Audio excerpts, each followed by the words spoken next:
Hey guys, welcome back to the channel. ಮೊದಲನೇದಾಗಿ ನಮ್ಮ John ಸಿನಾ ಅವರ ಬಗ್ಗೆ ಮಾತಾಡೋದಾದ್ರೆ ಬ್ಲೀಚರ್ ರಿಪೋರ್ಟ್ ಅವರು ಜಾನ್ ಸಿನಾ ಅವರ ಕರಿಯರ್ ನ ಗ್ರೇಟೆಸ್ಟ್ ಮ್ಯಾಚಸ್ ಗಳನ್ನ ರ್ಯಾಂಕ್ ಮಾಡಿದ್ದಾರೆ ಅಂತಾನೆ ಹೇಳ್ಬಹುದು. ಈ ಒಂದು ರ್ಯಾಂಕಿಂಗ್ ನ ಸ್ವಲ್ಪ ನಾವು ನೋಡ್ಕೊಂಡು ಬರೋದಾದ್ರೆ ಟಾಪ್ 10 ನಲ್ಲಿ ಇವರು ಎಡ್ಜ್ ಆಗಿ ಜಾನ್ ಸಿನಾ ಅವರ ಅನ್ಫರ್ಗಿವ್ ನ 2006 ನ ಮ್ಯಾಚ್ ನ ಇಟ್ಟಿದ್ದಾರೆ. ಅದಾದ್ಮೇಲೆ ದ ರಾಕ್ ಅವರ ಜೊತೆ ರಸಲ್ ಮೇನಿಯಾ 28 ಮ್ಯಾಚ್ ನ ಇಟ್ಟಿದ್ದಾರೆ. ಅದಾದ್ಮೇಲೆ ಜಾನ್ ಸಿನಾ ಹಾಗೆ ಕೋಡಿ ರೋಡ್ಸ್ ಅವರ ಸಮ್ಮರ್ ಸ್ಲಾಮ್ 2025 ಮ್ಯಾಚ್ ನ ಇಟ್ಟಿದ್ದಾರೆ. ನಿಜವಾಗ್ಲೂ ಈ ಒಂದು ಮ್ಯಾಚ್ ಮಾತ್ರ ಅಮೇಜಿಂಗ್ ಆಗಿತ್ತು. ಎಲ್ಲರೂ ಕೂಡ ಖುಷಿ ಪಟ್ಟಿದ್ರು ಸಮ್ಮರ್ ಸ್ಲಾಮ್ ಅಲ್ಲಿ ಜಾನ್ ಸಿನಾ ಹಾಗೆ ಕೋಡಿ ರೋಡ್ಸ್ ಅವರು ಈ ರೀತಿ ಮ್ಯಾಚ್ ನ ಡೆಲಿವರ್ ಮಾಡಿದ್ರಲ್ಲ ಅಂತ. ಇದಾದ್ಮೇಲೆ 2007ರ ಮಂಡೇ ನೈಟ್ ಏಪ್ರಿಲ್ 23ನೇ ತಾರೀಕಲ್ಲಿ ಆದಂತಹ ಜಾನ್ ಸಿನಾ ಹಾಗೆ ಶಾನ್ ಮ್ಯಾಕಲ್ಸ್ ಅವರ ಮ್ಯಾಚ್ ನ ರ್ಯಾಂಕ್ ಮಾಡಿದ್ದಾರೆ. ಇದಾದ್ಮೇಲೆ ಸಮ್ಮರ್ ಸ್ಲಾಮ್ 2016ರಲ್ಲಿ ಆದಂತಹ ಜಾನ್ ಸಿನಾ ಹಾಗೆ ಏಜ್ ಸ್ಟೈಲ್ ಅವರ ಮ್ಯಾಚ್ ನ ಕೂಡ ನಂಬರ್ 6 ಅಲ್ಲಿ ಇಟ್ಟಿದ್ದಾರೆ. ನಿಜವಾಗ್ಲೂ ಕೂಡ ಈ ಒಂದು ಮ್ಯಾಚ್ ಕೂಡ ಅದ್ಭುತವಾಗಿತ್ತು. ಇದಾದ್ಮೇಲೆ 2007ರ ರಾಯಲ್ ರಂಬಲ್ ಅಲ್ಲಿ ಆದಂತಹ ಉಮಾಗೋ ಹಾಗೆ ಜಾನ್ ಸಿನಾ ಅವರ ಮ್ಯಾಚ್ ನ ಟಾಪ್ 5 ಅಲ್ಲಿ ಇಟ್ಟಿದ್ದಾರೆ. ಇನ್ನು ಟಾಪ್ 4 ಗೆ ಬರೋದಾದ್ರೆ ಡೇನಿಯಲ್ ಬ್ರೈನ್ ಹಾಗೆ ಜಾನ್ ಸಿನಾ ಅವರ ಸಮ್ಮರ್ ಸ್ಲಾಮ್ ನ 2013ರ ಮ್ಯಾಚ್ ಇದೆ. ಟಾಪ್ 3 ಗೆ ಬರೋದಾದ್ರೆ ಮನಿ ಇನ್ ದ ಬ್ಯಾಂಕ್ 2011ರಲ್ಲಿ ಜಾನ್ ಸಿನಾ ಹಾಗೆ ಸಿಎಂ ಪಂಕ್ ಅವರ ಮ್ಯಾಚ್ ಆಗಿತ್ತಲ್ಲ ಅದನ್ನ ಇಟ್ಟಿದ್ದಾರೆ. ಇನ್ನ ಟಾಪ್ 2 ಅಲ್ಲಿ ರಾಯಲ್ ರಂಬಲ್ 2017ರಲ್ಲಿ ಜಾನ್ ಸಿನಾ ಹಾಗೆ ಏಜ್ ಸ್ಟೈಲ್ ಅವರ ಮ್ಯಾಚ್ ನ ಇಟ್ಟಿದ್ದಾರೆ. ನಿಜವಾಗ್ಲೂ ಕೂಡ ಪ್ಯೂರ್ ಕ್ಲಾಸಿಕ್ ಅಂತಾನೆ ಹೇಳ್ಬೇಕು. ಏಜ್ ಸ್ಟೈಲ್ ಹಾಗೆ ಜಾನ್ ಸಿನಾ ಅವರ ಈ ಒಂದು ಮ್ಯಾಚ್ ಎಲ್ಲರಿಗೂ ಕೂಡ ಇಷ್ಟ ಆಗಿತ್ತು. ಅಂಡ್ ನಂಬರ್ 1 ನಲ್ಲಿ ಜಾನ್ ಸಿನಾ ಹಾಗೆ ಸಿಎಂ ಪಂಕ್ ಅವರ ನಡುವೆ ಮಂಡೇ ನೈಟ್ ಫೆಬ್ರವರಿ 25ನೇ ತಾರೀಕು 2013ರಲ್ಲಿ ಆಗಿತ್ತಲ್ಲ ಸಿಂಗಲ್ಸ್ ಮ್ಯಾಚ್, ಆ ಒಂದು ಮ್ಯಾಚ್ ನ ಇವರು ರ್ಯಾಂಕ್ ಮಾಡಿದ್ದಾರೆ. ನಿಮ್ಮ ಪ್ರಕಾರ ಜಾನ್ ಸಿನಾ ಅವರ ಕರಿಯರ್ ನ ಗ್ರೇಟೆಸ್ಟ್ ಮ್ಯಾಚ್ ಯಾವುದು? ಈ ಒಂದು ಮ್ಯಾಚ್ ಗುರು ನನಗೆ ಜಾನ್ ಸಿನಾ ಅವರ ಕರಿಯರ್ ಅಲ್ಲಿ ಗ್ರೇಟೆಸ್ಟ್ ಅಂತ ಅನ್ಸಿದ್ದು ಆ ಒಂದು ಮ್ಯಾಚ್ ಯಾವುದು ಅಂತ ಕಮೆಂಟ್ ಸೆಕ್ಷನ್ ಅಲ್ಲಿ ಕಮೆಂಟ್ ಮಾಡಿ. ಈ ಬಾರಿ ಅಂತೂ ನಾನು ಎಲ್ಲಾ ಕಮೆಂಟ್ ಕೂಡ ಚೆಕ್ ಮಾಡ್ತೀನಿ. ನೋಡೋಣ ಜಾನ್ ಸಿನಾ ಅವರ ಯಾವ ಮ್ಯಾಚ್ ನಿಮಗೆ ಸಿಕ್ಕಾಪಟ್ಟೆ ಫೇವರೇಟ್ ಮ್ಯಾಚ್ ಅಂತ. ನಮ್ಮ ನೆಕ್ಸ್ಟ್ ಅಪ್ಡೇಟ್ ಕಡೆ ಬರೋದಾದ್ರೆ ಇದಿರ್ತಕ್ಕಂಥದ್ದು ಕೂಡ ಜಾನ್ ಸಿನಾ ಅವರ ಬಗ್ಗೆ. ರೀಸೆಂಟ್ ಆಗಿ ನಮ್ಮ ಜಾನ್ ಸಿನಾ ಅವರ ಇಂಟರ್ವ್ಯೂ ನಮಗೆ ನೋಡೋದಕ್ಕೆ ಸಿಗುತ್ತೆ. ಅಂಡ್ ಆ ಒಂದು ಇಂಟರ್ವ್ಯೂ ಅಲ್ಲಿ ನಮ್ಮ ಜಾನ್ ಸಿನಾ ಅವರ ಬಳಿ ಪ್ರಶ್ನೆ ಕೇಳಲಾಗುತ್ತೆ, ನಿಮ್ಮ ಹಾಗೆ ರಾಕ್ ಅವರ ಸಂಬಂಧ ಹೇಗಿತ್ತು ಅಂತ. ಅಂಡ್ ಅದಕ್ಕೆ ನಮ್ಮ ಜಾನ್ ಸಿನಾ ಅವರು ಆನ್ಸರ್ ಮಾಡ್ತಾರೆ, ನನ್ನ ಹಾಗೆ ರಾಕ್ ಅವರ ಸಂಬಂಧ ಒಂದು ರೀತಿ ಟೈಮ್ ಲೈನ್ ಮೇಲೆ ಡಿಪೆಂಡ್ ಆಗಿದೆ. ನಾವು ಯಾವ ಟೈಮ್ ಲೈನ್ ಅಲ್ಲಿ ಒಂದಾಗಿದ್ದೀವಿ ಆ ಒಂದು ಟೈಮ್ ಅಲ್ಲಿ ಹೇಗಿತ್ತು ಅಂತ ಡಿಪೆಂಡ್ ಆಗಿದೆ. ನಾನು ಮೊದಲು ರಾಕ್ ಅವ್ರನ್ನ ಮೀಟ್ ಮಾಡಿದ್ದು 2000ನೇ ಇಸ್ವಿಯಲ್ಲಿ. ಆಗ ನಾನು ಇನ್ನು ಕೂಡ ಫ್ರಂಟ್ ರೋ ಅಲ್ಲಿ ಇದ್ದೆ, ಜಿಮ್ಮಿಗೆ ಹೋಗ್ತಾ ಇದ್ದೆ. ಅಂಡ್ ಆ ಒಂದು ಜಿಮ್ಮಿಗೆ ರಾಕ್ ಅವರು ಕೂಡ ಬರ್ತಾ ಇದ್ರು. ಆಗ ರಾಕ್ ಅವರು ಟಾಪ್ ಸ್ಟಾರ್ ಆಗಿದ್ರು. ಅಂಡ್ ನಾನು ನನ್ನ ಹೇರ್ ಸ್ಟೈಲ್ ನ ಸ್ಪೈಕ್ ಮಾಡ್ಕೊಂಡಿರ್ತಾ ಇದ್ದೆ. ಅಂಡ್ ಆಗ ನಾನು ಹೋಗಿ ರಾಕ್ ಅವರ ಜೊತೆ ಒಂದು ಸೆಲ್ಫಿನ ಕೇಳಿದ್ದೆ, ಅವರು ಕೂಡ ನನಗೆ ಸೆಲ್ಫಿನ ಕೊಟ್ಟಿದ್ರು. ಅಲ್ಲಿಂದ ಇಲ್ಲಿವರೆಗೂ ಕೂಡ ಡಿಫರೆಂಟ್ ಟೈಮ್ ಲೈನ್ ಅಲ್ಲಿ ನನ್ನ ಹಾಗೆ ರಾಕ್ ಅವರ ಪರಿಚಯ ಆಗ್ತಾನೆ ಇದೆ. ಅಂಡ್ ನಿಜವಾಗ್ಲೂ ಕೂಡ ಗ್ರೇಟ್ ಅಂತಾನೆ ಹೇಳ್ಬಹುದು ನನ್ನ ಹಾಗೆ ರಾಕ್ ಅವರ ಸಂಬಂಧ ಅಲ್ಲಿಂದ ಇಲ್ಲಿವರೆಗೂ ಅಂತ ನಮ್ಮ ರಾಕ್ ಅವರ ಬಗ್ಗೆ ಜಾನ್ ಸಿನಾ ಅವರು ಕಮೆಂಟ್ ಮಾಡಿದ್ದಾರೆ. ಲಿಟ್ರಲಿ ಆ ಒಂದು ರಿಟೈರ್ಮೆಂಟ್ ಟೂರ್ ಅಲ್ಲಿ ಡಬ್ಲ್ಯೂ ಅವರು ಏನಾದ್ರು ರಾಕ್ ಅವ್ರನ್ನ ಕೂಡ ಇನ್ವಾಲ್ವ್ ಮಾಡಿದ್ರೆ ನಿಜವಾಗ್ಲೂ ಅದ್ಭುತವಾಗಿರೋದು ಅಂತಾನೆ ಹೇಳ್ಬಹುದು. ಇನ್ನು ಸ್ವಲ್ಪ ಜನ ಎಕ್ಸ್ಪೆಕ್ಟ್ ಮಾಡ್ತಾ ಇದ್ದಾರೆ ಸಾಟರ್ಡೆ ನೈಟ್ ಮೇನ್ ಇವೆಂಟ್ ಅಲ್ಲಿ ನಮ್ಮ ರಾಕ್ ಅವರು ಬರಬಹುದು, ಜಾನ್ ಸಿನಾ ನೀನು ರಿಟೈರ್ಡ್ ಆಗೋದಕ್ಕೆ ಸಾಧ್ಯ ಇಲ್ಲ ಅಂತ ಹೇಳ್ಬಹುದು ಅಂತ. ಬಟ್ ಆ ರೀತಿ ಎಕ್ಸ್ಪೆಕ್ಟೇಷನ್ಸ್ ನ ಇಟ್ಕೋಬೇಡಿ ಅಂತಾನೆ ಹೇಳ್ತೀನಿ. ಇನ್ನು ನಮ್ಮ ಜಾನ್ ಸಿನಾ ಅವರು ಬ್ರಾಕ್ ಲೆಸ್ನರ್ ಅವರ ಬಗ್ಗೆನೂ ಕೂಡ ಒಂದು ಸ್ಟೇಟ್ಮೆಂಟ್ ನ ಕೊಡ್ತಾರೆ. ಅಂಡ್ ಬ್ರಾಕ್ ಲೆಸ್ನರ್ ಅವರ ಬಗ್ಗೆ ಒಂದು ಬ್ಯಾಡ್ ನ್ಯೂಸ್ ಕೂಡ ಕೊಡ್ತಾರೆ. ಅಂದ್ರೆ ನಮ್ಮ ಜಾನ್ ಸಿನಾ ಅವರ ಪ್ರಕಾರ ಬ್ರಾಕ್ ಲೆಸ್ನರ್ ಅವರು ಸಮ್ಮರ್ ಸ್ಲಾಮ್ 2026ರಲ್ಲಿ ರಿಟೈರ್ಡ್ ಆಗ್ತಾ ಇದಾರಂತೆ. ಸಮ್ಮರ್ ಸ್ಲಾಮ್ 2026 ಆಗ್ತಾ ಇರೋದು ಮಿನಿಸೋಟಾದಲ್ಲಿ, ಮಿನಿಯಾಪೋಲಿಸ್ ಅಲ್ಲಿ. ಅಂಡ್ ಮಿನಿಸೋಟಾ ನಮ್ಮ ಬ್ರಾಕ್ ಲೆಸ್ನರ್ ಅವರ ಹೋಮ್ ಗ್ರೌಂಡ್. ಅಂಡ್ ಅಲ್ಲಿ ಬ್ರಾಕ್ ಲೆಸ್ನರ್ ಅವರ ಸೂರ್ಯ ಮುಳುಗುತ್ತೆ ಅಂತ ನಮ್ಮ ಜಾನ್ ಸಿನಾ ಅವರು ಕಮೆಂಟ್ ಮಾಡಿದ್ದಾರೆ. ನನ್ನ ಪ್ರಕಾರ ಬ್ರಾಕ್ ಲೆಸ್ನರ್ ಅವರು ಅಲ್ಲಿ ರಿಟೈರ್ಡ್ ಆಗೋದಿಲ್ಲ ಅಂತ ಅನ್ಕೋತೀನಿ. ಯಾಕಂದ್ರೆ ರಸಲ್ ಮೇನಿಯಾ 43 ಆಗ್ತಾ ಇರೋದು ಸೌದಿ ಅರೇಬಿಯಾದಲ್ಲಿ. ಸೊ ಸೌದಿ ಅರೇಬಿಯಾದ ಆ ಒಂದು ರಸಲ್ ಮೇನಿಯಾಗೆ ಡಬ್ಲ್ಯೂ ಅವರು ಬ್ರಾಕ್ ಲೆಸ್ನರ್ ಅವ್ರನ್ನ 100% ಕರ್ಕೊಂಡು ಬರ್ತಾರೆ. ಸೊ ಆ ಒಂದು ರಸಲ್ ಮೇನಿಯಾ ಸೌದಿ ಅರೇಬಿಯಾದಲ್ಲಿ ಏನಾದ್ರೂ ಆಗ್ಲಿಲ್ಲ ಅಂತಿದ್ರೆ ಡಬ್ಲ್ಯೂ ಅವರು ಫೋರ್ಸ್ಫುಲಿ ಸಮ್ಮರ್ ಸ್ಲಾಮ್ ಅಲ್ಲಿ ಬ್ರಾಕ್ ಲೆಸ್ನರ್ ಅವರ ರಿಟೈರ್ಮೆಂಟ್ ನ ಪ್ಲಾನ್ ಮಾಡೋರು ಅಂತ ನನಗೂ ಕೂಡ ಅನ್ಸೋದು. ಬಟ್ ಈಗ ಆ ಒಂದು ಶೋ ಅಲ್ಲಿ ಬ್ರಾಕ್ ಲೆಸ್ನರ್ ಅವರು ರಿಟೈರ್ಡ್ ಆಗೋದಿಲ್ಲ ಅಂತ ಅನ್ಕೋತೀನಿ. ಯಾವುದೇ ರೀತಿಯ ಅಪ್ಡೇಟ್ ಇಲ್ಲ. ನಮ್ಮ ಜಾನ್ ಸಿನಾ ಅವರು ಈ ರೀತಿ ಹೇಳಿದ್ದಾರೆ, ಮಿನಿಸೋಟಾದಲ್ಲಿ ಬ್ರಾಕ್ ಲೆಸ್ನರ್ ಅವರ ಸೂರ್ಯ ಮುಳುಗಬಹುದು ಅಂತ.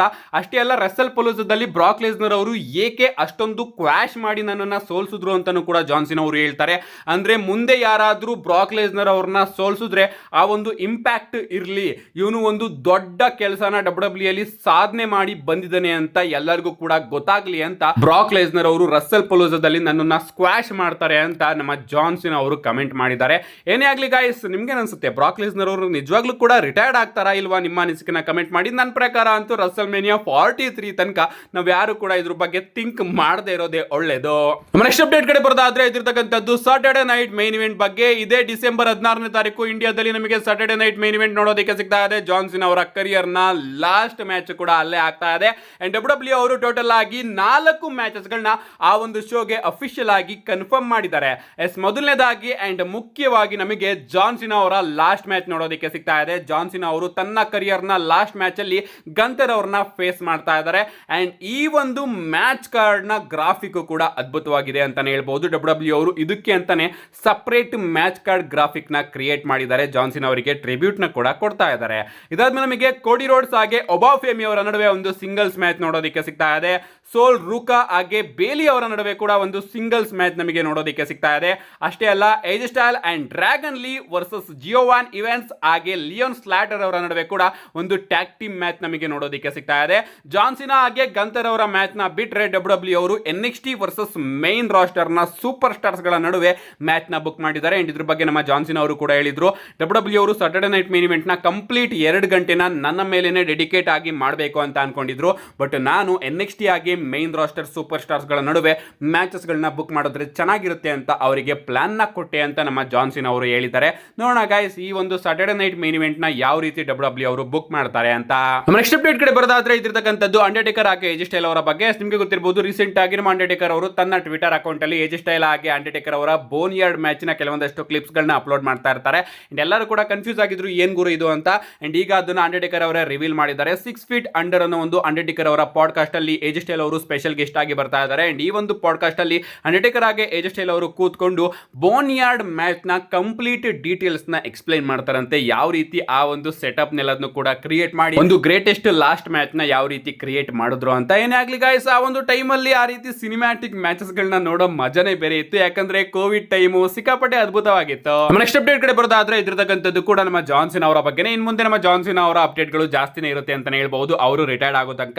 ನಾನು ರೀಸೆಂಟ್ ಆಗಿ ವಿಡಿಯೋದಲ್ಲಿ ತಿಳಿಸಿದ್ದೆ, ನೀವೇನಾದ್ರೂ ಜಾನ್ ಸಿನಾ ಅವರಿಗೆ ಯಾವ್ದಾದ್ರು ಮೆಸೇಜ್ ನ ಕೊಡಬೇಕು ಅಂತ ಇದ್ರೆ, ಅಥವಾ ಜಾನ್ ಸಿನಾ ಅವರ ಫೇವರೇಟ್ ಮ್ಯಾಚ್ ಫೇವರೇಟ್ ಮೂಮೆಂಟ್ ಯಾವ್ದಾದ್ರು ಇದ್ರೆ ನೀವು ನಿಮ್ಮ ವಿಡಿಯೋನ ರೆಕಾರ್ಡ್ ಮಾಡಿ ನನ್ನ ವಾಟ್ಸಪ್ ಗ್ರೂಪಿಗೆ ಕಳಿಸ್ಬೋದು. ಅಂಡ್ ಆ ಒಂದು ವಿಡಿಯೋನ ನಾನು ಎಲ್ಲದನ್ನು ಕೂಡ ಮರ್ಜ್ ಮಾಡಿ ಒಂದು ಸಪ್ರೇಟ್ ವಿಡಿಯೋನ ತಗೊಂಡು ಬಂದು ಈ ಒಂದು ಚಾನಲ್ ಅಲ್ಲಿ ಅಪ್ಲೋಡ್ ಮಾಡ್ತೀನಿ ಅಂತ. ಸೊ ಯಾರು ಕಳಿಸ್ಬೇಕು ಅಂತ ಆಸೆ ಇಟ್ಕೊಂಡಿದ್ರು ಅವರೆಲ್ಲರೂ ಕೂಡ ಕಳಿಸಿ. ಅಂಡ್ ರೀಸೆಂಟ್ ಆಗಿ ನಮ್ಮ ಜಾನ್ ಸಿನಾ ಅವರು ಒಂದು ಇಂಟರ್ವ್ಯೂ ಅಲ್ಲಿ ನಮಗೆ ನೋಡೋದಕ್ಕೆ ಸಿಗ್ತಾರೆ. ಅಂಡ್ ಅಲ್ಲಿ ಅವರು ಒಂದು ಎಮೋಷನಲ್ ಸ್ಪೀಚ್ ಕೂಡ ಕೊಡ್ತಾರೆ. ಅವ್ರು ಹೇಳ್ತಾರೆ, ನಿಮಗೆ ಗೊತ್ತಿರಬಹುದು, ಈ ಬಾರಿ CM ಪಂಕ್ ಹಾಗೆ ಜಾನ್ ಸಿನಾ ಅವರ ಫ್ಯೂಡ್ ಕೂಡ ನಮಗೆ ನೋಡೋದಕ್ಕೆ ಸಿಕ್ತು. ಅಂಡ್ ಈ ಒಂದು ಫ್ಯೂಡ್ ನನಗೆ ಇಷ್ಟ ಆಗಿದ್ದು ಜಾನ್ ಸಿನಾ ಅವರ ಈ ಒಂದು ರಿಟೈರ್ಮೆಂಟ್ ಟೂರ್ ಅಲ್ಲಿ. ಆ ಒಂದು ರಿಟೈರ್ಮೆಂಟ್ ಟೂರ್ ಅಲ್ಲಿ ನಮ್ಮ CM ಪಂಕ್ ಅವರು ಜಾನ್ ಸಿನಾ ಅವರ ತಗನಾಮಿಕ್ ಗಿಮಿಕ್ ಅಲ್ಲಿ ಬಂದಿರ್ತಾರೆ ಅಂತಾನೆ ಹೇಳ್ಬಹುದು. ಬಂದು ಅವರು ಜಾನ್ ಸಿನಾ ಅವರ ಮುಂದೆ ಪ್ರೋಮೋ ಕಟ್ ಮಾಡಬೇಕಾದ್ರೆ ಹಂಗೆ ಅವರು ಜಾನ್ ಸಿನಾ ಅವರಿಗೆ ಒಂದು ಲೈನ್ ನ ಹೇಳ್ತಾರಂತೆ, ಜಾನ್ ಸಿನಾ, ನಾನು ನಿನ್ನನ್ನ ಆಗ್ಲೇ ಮಿಸ್ ಮಾಡ್ಕೋತಾ ಇದ್ದೀನಿ ಅಂತ. ಅಂಡ್ ಆ ಒಂದು ಟೈಮ್ ಅಲ್ಲಿ ನಮ್ಮ ಜಾನ್ ಸಿನಾ ಅವರ ಕ್ಯಾರೆಕ್ಟರ್ ಬ್ರೇಕ್ ಆಗಿ ಅವರ ಕಣ್ಣಿಂದ ಕಣ್ಣೀರ್ ಬರ್ತಾ ಇತ್ತಂತೆ. ಇದೇನು ಮಾಡ್ತಾ ಇದ್ದೀನಿ, ನಾನು ಮಾಡ್ತಾ ಇರೋದು ಸರಿನಾ ಅಂತ.